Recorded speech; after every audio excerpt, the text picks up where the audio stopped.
this has been so helpful. I never have to say what or huh or have everything at, the highest volume.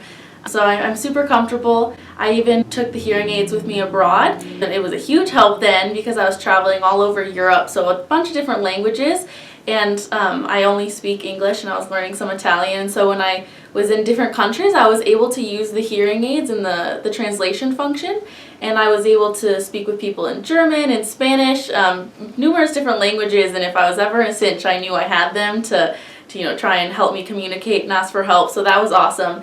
And even in just my daily life, it's awesome if I'm at work, I can be listening to music, I can be on the phone. If I'm speaking with somebody and they don't speak clearly, I can just tap a button at the back of them and turn up my hearing aids. So they have numerous different functions that just make everything so much more accessible to me, and I feel very comfortable, and I would recommend anyone who's having issues just to come into the hearing healthcare centers and see what they can do to help you.